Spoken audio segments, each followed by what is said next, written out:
Bror Fredrik coming at you with another episode of Hey Bror Fredrik. On today's episode, I'm going to answer yet another question that I'm asked often, which is, hey Bror Fredrik, why did you move to Vegas? How did you end up in Vegas? And do you enjoy Vegas? Which that'll be a part 2 of this video, but I'm going to answer that question. In order to do that, I'm going to have to give you a little history on how I got here, how I learned about the town, why I desired to move here, of all the places in America and throughout the world, why Las Vegas?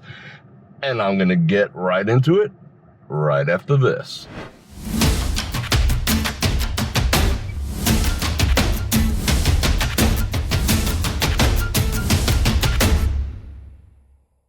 And welcome back.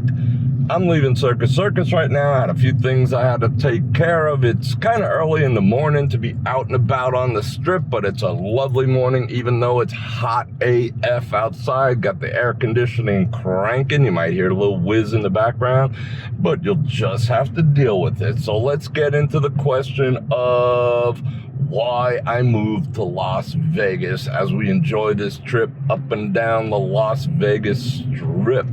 And don't forget, at the end of the video, right about up there, I'm going to drop the 9% word of the day. That'll let me know and YouTube know that you stuck around to the very end, and that helps the channel out tremendously.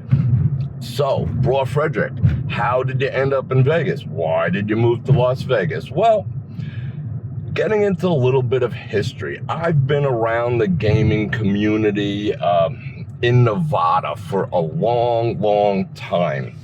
There was a brief period in my life when I had met my father, and my father's been around the gaming industry basically his entire life. So I used to get to enjoy summers and things like that. I pulled up next to a freaking leaf blower. So I used to get to come to all the places that he worked in for summers for a couple of years in my youth. And he worked in Lake Tahoe. He also worked in Reno, and he also worked in Las Vegas. So at a very young age, I got to experience all three of those locations, and I'm talking young. Settled in finally in Reno, and that's where I spent 1 year at one point in my life working up in Reno, and then I spent another year at a different point in my very young adultness in Lake Tahoe. Now, Lake Tahoe, I absolutely freaking love. Given all the choices of the places in the world, I would love to live in Lake Tahoe. Unfortunately, that just never came into fruition in my life. One of the reasons is I just am not prepared to get snowed in for 6-7 months out of the year. Although I love it, if I had a different career, if I worked more remotely, I'd probably be up in Tahoe right now. That said, I was always exposed to casinos, to the casino life, to the gaming communities, and all that type of stuff since a very young age. And I've seen a lot of stuff. I mean, we're talking back in the day when they didn't even ask for ID. They didn't really care. I mean, I'm not knocking the town, but this is the truth. I used to go and play slot machines when I was like 14 and 15 years old up in Reno and Tahoe. Not so much in Vegas. I wasn't here yet at that period. And not table games, but slot machines, it was like the equivalent. You'd see kids playing them like it was the equivalent of a gumball machine. Nobody said anything, nothing. And I also worked at the Nugget up in Lake Tahoe for a summer, and I got to see a lot of the things that shape my life right now, including discipline. I saw a lot of stereotypical degen maneuvers because I was on the overnight shift in a 24-hour deli. I was actually a busboy, and I used to see people like, you know, blow the kids' college fund, lose the rent. I mean, back then, especially in Tahoe, you used to have to wear a suit. So I used to see the stereotypical, guy with his tie pulled down and, his collar out, all looking all disheveled with his head in his hand going, oh my God, what did I just do at the craps table? I saw all that stuff at a very, very young age. So yeah, that kind of set me on the path that as nice as all these casinos are, as fun as they all are, they could be equally dangerous to you emotionally and financially. So that's the history of how I got the knowledge of being around the casino world. Like I said, Tahoe, Reno, Vegas, lived in them all. Mind you, I was born and raised in New York. These were just summer trips and 1 year things. You know how it goes when it's, you got two parents, two different locations, whatever. You know the deal. So I got to experience his lifestyle. He was an executive chef, by the way. So I learned a lot from him, but he exposed me. He kind of set me loose, to be perfectly honest, in these towns. And I figured out the what's what pretty freaking quick. So going back to New York. So I born and raised in New York, summer trips to all these type of places, and came a time, I think it was in my 30s or so, that I just got tired. I was born in the boroughs of Manhattan and worked my way around, Queens and Brooklyn and all this other stuff my entire childhood. Worked my way, or how would I say, I earned my way financially to living in Long Island. And I enjoyed it. I don't say no. I love New York. Unequivocally love New York. But I had this itch that needed to be scratched to kind of get out of there. One day I'm driving down, I think it was Sunrise Highway on Long Island. I'm saying to myself, are you going to spend the rest of your life here? You're young, you need adventure, you should move around. So I went on this quest to look where I wanted to live. And I got out back then an atlas, an actual road map with pages. And I looked around. I looked at all the possible places. I was like, well, okay, New York. Where do I go? Go west, young man. So I'm thinking, I'd go to California, but California doesn't 100, but I love the weather, but I disagree with a lot of things in California, in terms of their whatever. So, all right, maybe not California. California's always been freaking expensive. So I looked at New Mexico. I looked at a bunch of different places, distinctly different from New York. And then it hit me, Vegas. So I started searching Vegas and the concept of Vegas. And when I first considered moving out here, and when I first did move out here, it was cheap AF. I mean, dirt freaking cheap. You can get like a 3-bedroom apartment. The ones in New York, say a 3-bedroom apartment with 2 bathrooms, were like $2,000 already. They're probably like 4, 5, or 6 now. But out here, they were like $400. You can get a studio for $250. So, things are different now, but that was the deal. So I'm like, it's cheap. It's something I'm familiar with. I was thinking of different ways. How can I make a living out here? But I was already a photographer and a videographer. And I'm like, if one freaking place actually needs me, it should be Las Vegas, because I used to look at the commercials and all that stuff that were on TV about Vegas. And I used to think, damn, these people suck. They were like, they looked lame from like the 70s, and they just had a crappy vibe, Excuse me. And I was thinking, well, they need my skills out there. So I wasn't, I didn't rush out here. So I took a couple of trips that were about a week each over the course of about a year. And the first place I stayed in this town, on my own, outside of, staying with my father and doing that whole thing as an adult, was the Luxor. I was just like, whoa, it's a pyramid, you know, and quite frankly, it sucked. And believe it or not, where I ended up, because they were under construction, there was dust blowing out of the vents and all, it took me like 6 months to get my money back from them, because they said, you know, the way they didn't prove the way I checked out, but I was freaking ganking on plaster dust all night and green mold from that thing that they used to have like a water and the Nile, all that other bullshit. But back then, blah, no. So I ended up at Circus. So I'm hanging out Circus, yeah, going up and down the strip, yeah, you know, it's completely different than it is right now.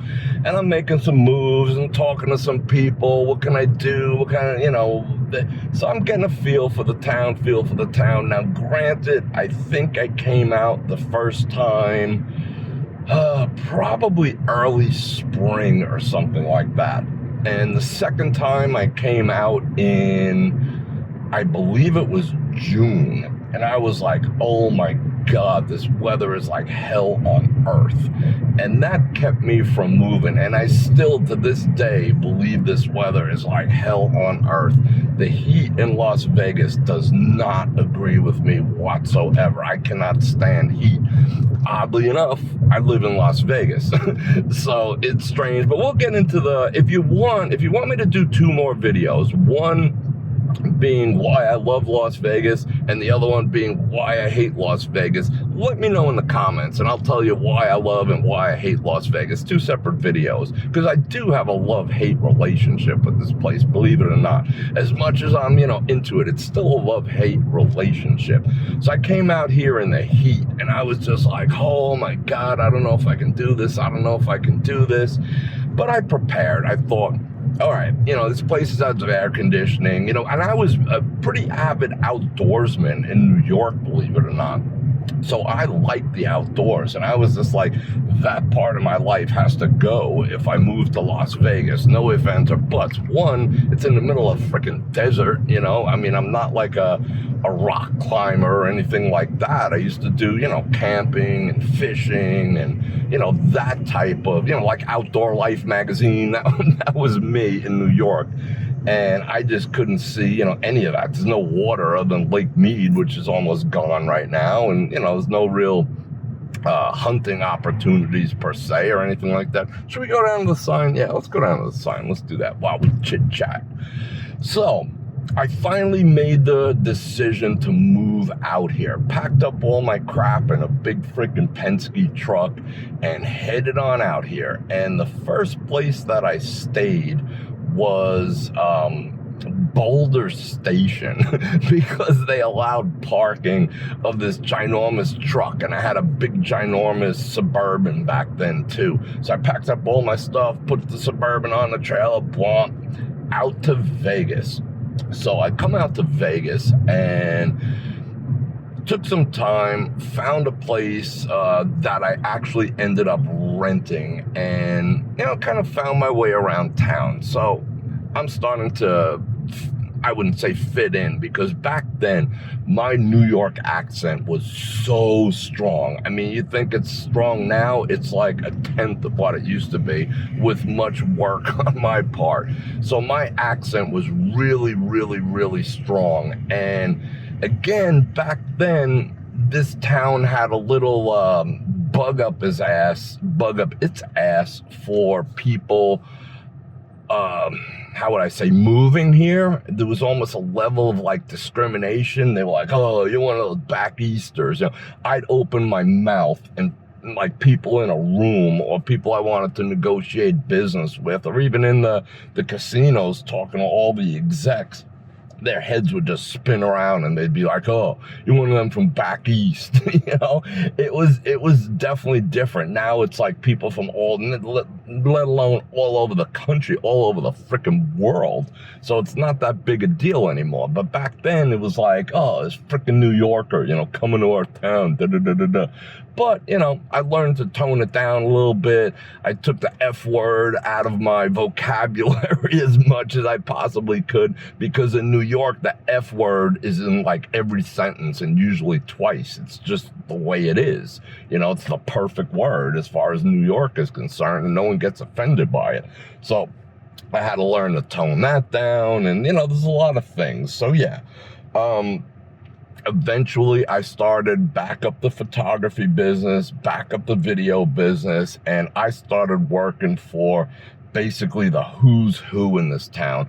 I did, I used to be like the photographer for Siegfried and Roy. I used to do all the billboards when they switch acts. I mean, my work used to be up and down the strip, and it was incredible. And I lived the lifestyle according to that because I was sort of ingrained in it. And yeah, my life was the strip, and the strip was my life, and it kind of always has been. But, I still like the domestic life and all that type of stuff. But, I was kind of known in town. I mean, now, okay, whatever. I'm a YouTuber and, all that type of stuff. But you people know me more than the town knows me now. But back then, the town knew me. Everywhere I went, they were like, hey, that's why I came up with the whole Hey Bror Fredrik thing. Because it'd be like, hey, Bror Fredrik. Everywhere I went, hey, Bror Fredrik. Hey, Bror Fredrik. I can just pull that out my butt. I just thought about it, That's what, it was just a thing. Hey, Bror Fredrik, because everyone knew me. Because I was working on up and down the strip and all the freaking properties, and for all the people who worked at all these properties would bring me on board too. And again, this was back in the days when I get into the photography business, Las Vegas sign, and all that other stuff on another video. But that was back in the day before, digital cameras, or everyone just, pray and spray. That's what I call photography now. It's pray and spray and pray. Take a million pictures, hope one comes out good, fix it in Photoshop, and, you're a photographer, look at you go. But back then, to be a photographer, you had to be like a specialist because it was film and, all that type of stuff. There was some digital. It was just at the point where it was making the transition. But you had to be freaking good. I mean, I had an assistant, whatever. I'm not even going to get in. I had a manager, not even going to get into it. But, I was kind of a deal in this town. So it fed my ego. I'm not going to freaking lie. And I also ended up doing a radio show on K-Dawn for several years. Again, fed my ego, but I got out from behind the camera and in front of a microphone. And I was also one of the first people who ever freaking streamed an iota of information out of this town. And I'll stick to that because I had, while it wasn't known as podcasting back then, but I did do the radio show. Then I got this idea, hey, let me buy one of them webcam thingies, and back then it was in their infancy. Stick one up in the corner and stream it. So I streamed. I didn't even know I was podcasting or streaming. It was just, what we did onto freaking Real Player. Excuse me. And then I took that show on the road all over the strip. I used to do live streaming and podcasting per se, this radio show with K-Dawn up and down the frickin' strip. And that's another video. So that fed my ego and fed my love for this town as well. So I was very, very well known at one point here. Now, fast forward a couple of years of living the life, going to all the parties. I mean, I used to party with people like me and Drew Carey used to freaking chill every weekend. And, hey, what's up, Ray Romano? And, I just, not the A-list celebrities, but definitely the B-list celebrities. I just knew everyone in town and everyone knew me. And it was fun up until 9/11. When 9/11 happened, that was a train wreck in this town. I mean, it was, after that happened, I mean, it was probably, it was not as bad as the current shutdown because the town was still open, but everything freaking dried up. I mean, it was tumbleweed. The shutdown, for the past 2 years was forced tumbleweed. This was just tumbleweed. I mean, it was like, you ever see those videos of like the Dust Bowl in the 20s? That's what this town was like, because people here live the high life when they can, including myself. I live the freaking high life, yo. I'm not gonna lie. I mean, I used to take limos everywhere, and yeah, I lived the high life, just decked out in suits, blinging out hard, with everyone else, my crew. That's how the town operates. But I'll tell you something else about how this town operates. This town operates sort of like the stock market, the bad side of the stock market, and you would call that irrational exuberance. And this irrational exuberance taking place in this town now. This town has been guilty of that since I've been coming out here. What this town does is it rides the highs and rides the highs and rides the highs, and then gets so full of itself and so this'll never change, we're on top forever, we're the king of the hill, and they start building stuff at peaks. And this town comes to life at peaks, because you know what happens after a peak? A valley. And this town has yet to figure that out. This town as a whole has been the most mismanaged place I've ever experienced in my entire life. Completely mismanaged. What this town tends to do, and I can't point my finger at any one person or any one entity or any one property, but as a whole, what this town does is it continually kills the golden goose. And the golden goose are the people who show up here. It's taking place now. The prices are freaking outrageous. The slot machines have never been tighter. The food portions have never been more expensive, and never been this small. This town is milking it. We're at the top. We're the kings. Everyone loves us. There's no other place to go, which is, preposterous. But we're Vegas, and they just milk it until they kill the golden goose. And what happens, because we're based on discretionary income, this town, people don't need to be in Vegas. They want to be in Vegas. So when the world sneezes, Vegas catches the cold. When there's an economic blip, we're the first ones to suffer. When there's some socioeconomic or political or war-related things going on out in the world, we're the first ones to feel that, and we're also the first ones to feel the recovery. Now there's news reports coming out saying we have the fastest job growth in the entire world and blah, blah, blah, blah, blah. Of course we do. It was shut down for 2 years. People are finally getting back to freaking work. Plus, this town hires people, when times are great, and fires them the next day if they have a hiccup. And that's just always been the way it is. So as quick as we go up, we come down even quicker. And it's just a mismanagement. This town needs to level out. Don't hammer the good times. That way there's some meat on the bone for the bad times. But this town doesn't figure that out, or they do. Or they're F it, who cares? Let's just exploit the good times as much as we can and bank away for the bad times. But, that's only hurting the people. It hurts the town itself. Well, let me get off that topic. So 9/11 absolutely demolished this town. I had a beautiful home that I was just about upside down in because I couldn't sell that worth a crap. I had to sell that for less than I paid for it. And that same house that I owned back then is probably worth 6 or 7 times more now. But unfortunately, I could not hold on to it because it was just nothingness. It was a ghost town here. People are fleeing this town, and rightfully so. So what did I do? I fled the town too. I moved. I hung back on the town for a little over 10 years. I was away, 10 to 12 years. And I came back about 5 years ago now, going on 6. See, the thing about Vegas is I've always found a way to make money. Not that I wasn't making money where I was living when I left here, but for me, it just always seemed easier because of what I do and what I am and my personality, and I'm outgoing and I'm gregarious. I'm like an extroverted introvert or an introverted extrovert. I don't know what it is, but you guys probably figured that out by now, you know? Like I'm like the life of the party until I shut down, you know, that type of stuff. But, you know, that's kind of me.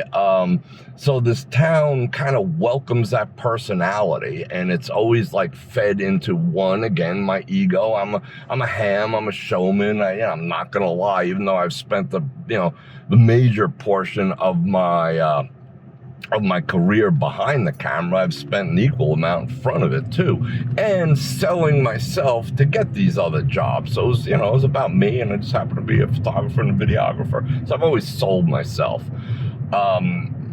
So yeah, I've always found it easy to make money here. I've always found it not so difficult. So I moved back. Again, sold all my shit. Got this time, I think it was a U-Haul, packed that up. I had a BMW, an M5 at the time. I didn't need the big Suburban. So boom, out here. Yay. Come to Vegas, and I figured I would walk into any of these properties and they'd be like, "Hey, Bror Fredrik, you're back." No. Much to my surprise, no one actually knew who the actual F I was, because anyone that I knew was gone. I mean, they absolutely fled this town, and there was just a new crop of people in here. And I timed it perfectly, because 5 or 6 years ago when I got here, prices were still low, everything was affordable, homes were cheap. It was the same economic decision I made to come back out here. It was just cheap to live out here compared to New York. I mean, in New York, I was paying $12,000 a year for property tax. My average bill, my Lilco bill, was like $1,200 a month. The electricity out here was like $89. It was completely different. Now this place is turned into, it's pretty freaking expensive. I mean, if I wanted to move back to New York, which I've thought about on occasion, I couldn't even afford to right now. So yeah, but this town's getting stupid expensive. But 5 or 6 years ago, I was like, yeah, I'll move back there, make my moves, live on the cheap, deal with the 5 months of absolute hell on earth weather, and run from air conditioning to air conditioning, just live life and be happy, because I knew it was easy to make money here for me. I like making money, ain't gonna lie. So yeah, come back here, didn't know a soul, and nobody knew me. They were like, "Player's card, please." And I used to walk into these properties and be the freaking, I used to be hot shit, They used to know what I drank. They'd bring me cigars, everyone freaking hugged me and whatever. But now, because, I've always like propped up the town through the radio show, through the whatever podcast, the streaming, all that. I just, I've always promoted this town. I've always considered myself an ambassador, because it was always in my own best interest to do so. And I do love the town, ain't gonna lie. So I love it as much as I hate it, and I hate it as much as I love it. But yeah. So I come back, didn't know nothing. Nothing knew me. So I started, I wouldn't say at the bottom again, but I put my skills to good use, reestablished my business, started working for the properties again, started working locally to a degree. But I'll tell you what, locally outside of the Strip, and even the Strip itself, making money off of locals in this town is nearly freaking impossible, because, it's a strange place, because there's some of the cheapest freaking people you'll ever meet live in Las Vegas as locals, and that is not a lie. They're just like cheap, or they've mismanaged their lifestyles here. I'm not saying they go and degen all their money away, but they want to live the lifestyle of, like I used to have, like what was available back in the day, which really isn't now. Like just living the freaking high life, and basically, kind of on the cheap, or on the curtails of, someone else, some, Siegfried and Roy inviting me freaking everywhere in town and things like that. Or the properties just, kissing your butt to the degree that you never had to reach in your pocket. Them days is gone. So people are out here trying to live that type of lifestyle, and it's freaking expensive. And then they don't have a dime to do anything else in their lives, you know? It's just the way it is. Oh, yeah, you see their Facebook pages. You know, I was at this party, and then I was at that party, and then I was at the opening of this. Now, you know, some people get to do that stuff for free, but a lot of people don't. And they're going into their own pockets, you know, and then going back to their one-bedroom apartments or, you know, their homes that they share with 5 other adults. What goes on behind the scenes, you know, kind of belies the, you know, what's going on the strip. So I never went after the local people. That was a dead issue. Yeah, I still work for them on occasion, the straight up ones, but, you know, kind of this town behind, you know, the local thing is like, I'll gladly pay you Tuesday for a cheeseburger today. You know, it's that, no. You know, you don't have your money right, don't freaking call me back, you know. And the town, you know, I used to do conventions and all this other stuff, and some other things. I'll get into the business aspect of what I had going on in this town. So I moved back here, doing great, doing great. Took about maybe 6 months to a year to get back to, you know, making financially as much or more than I used to make in the town, and definitely more, you know, where I was after I moved out.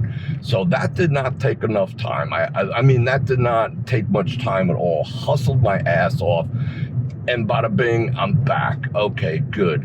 So I'm cruising, and I'm at like, well, a couple more years of this. Excuse me. Couple more years of this, and I'm just gonna freaking kick it. You know, I'm gonna retire and just chill. But then this freaking bug thing came out of nowhere. Bam. And just at the height of my return, you know, don't call it a comeback. Boom. I've been here for years. This shutdown happened, and that was freaking devastating in an epic proportion. I mean, we're not talking about business getting slow. We're talking about business being non-existent because the strip was closed. And of course, I was deemed non-essential at the time. So to wrap it all up, because I've actually been talking for a freaking half hour already. Dude, move. There are things I absolutely love about this town. There's some things that I just can't stand about this town. And like I said, if you want separate videos on those things, drop it in the comments, and I'll do it. Maybe. I don't know. We'll see what happens. But I love these driving chats, and I'm using a new phone mount for the car. So let me know how that is too in the comments. So let me clear my throat. This video is not, this, like I said in the very beginning, this video is about the why. Now, will I stay in Vegas forever? Do I love Vegas? I freaking love it. Do I love doing what I'm doing now? You know, which is not only YouTube. I got another video about that. There's other things I do in this town and remotely. Hey, Circus, I saw you a little while ago. Can I picture myself growing old and dying in the desert? No. So, yeah, at some point, not anytime soon. This isn't like, oh, I'm leaving Las Vegas. When I leave Las Vegas, you'll all know about it, but trust me, it's no time soon. I'm gonna ride the wave of success, you know, just like everyone else is. So I'm not going anywhere, but do I plan on like dying out here in the desert, growing old in the desert, you know, putting my retirement into the buffalo machine? Hell to the no. There's, you know, I'd want a little different life in my golden years. And Vegas is certainly not it, you know. Vegas is Vegas. You know, I've never considered it like, you know, that's why I get excited. That's why you feel my enthusiasm still. That's why, you know, when I go and see something, I'm just as excited about it as you guys are. I'm like, whoa, check this out. Because in my mind, it doesn't matter how many years I'm here, I still act and behave like a tourist. though I am jaded about certain things, I'm not gonna lie, and I get used to certain things, I treat this town like I'm a tourist too. I always have. And that's how I've always managed to keep my guard up. That's how I managed to, play machines. That's how I managed to do the things that, I want to do in this town and not let them bring me down, because I sort of behave like a tourist. I still have my domestic life. I still barbecue. I still paint my walls. I still wash my car and all that other crap by hand. But, that's my mentality here, and it always will be. I'm not sitting here like, oh, this is my home for life, and it's freaking gonna be 120 soon. I can't imagine being, at retirement age, sitting in 120 degree weather the rest of my life, It's just not for me. So at some point when my career is over, I probably will leave Vegas once again. But unfortunately, the problem this time is the places that I used to live, like on Long Island, the chances of moving back there are like impossible. Once I left the second time, with the way the economy is now and what happened and all the rest of that, the chances of going back there are probably, slim, very, very slim. But it is what it is. So we shall see, when that transpires. But trust me, I'm talking like 10 years from now. I'm not talking like 10 weeks or 10 months. I'm here for the long haul. I'm committed to this town. I do love this town. There's some things that freaking annoy the F out of me. Let's go this way. But yeah, and you know what? I love you guys, I've always said this is a show, if you can call it the Hey Bror Fredrik show, this is a show about Las Vegas. Excuse me, that's exactly what it is not. This is a show from Las Vegas. The Hey Bror Fredrik show is a show from Las Vegas, not necessarily about Las Vegas. So yes, there's a lot of Vegas-y content, of course, because Vegas, the way I look at it, is my co-host for my own show. And what better co-host to have than Las Vegas?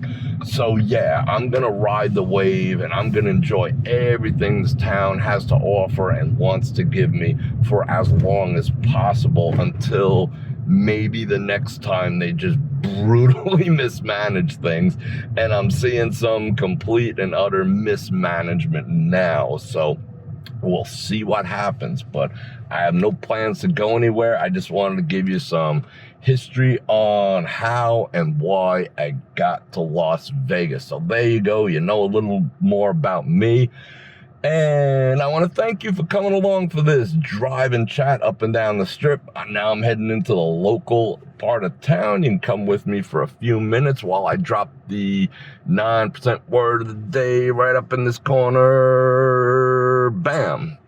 Put that in the comments, and it'll let me know, and it'll let YouTube know that you did indeed stick around to the end, and that helps the channel grow, and it helps me put out more videos. And speaking of which, what else helps me put out more videos is when you click on any links in the description below, especially my channel partner Olight for the best EDC carry gear and flashlights known to man. Link in the description, 10% off, all that kind of good stuff. And I'm also going to invite you to like, share, subscribe, and especially hit that bell button, because that bell button has magical powers to keep me growing and pumping out new videos. And on that note, Bror Fredrik out. Check the mic and make sure it sound right, boys.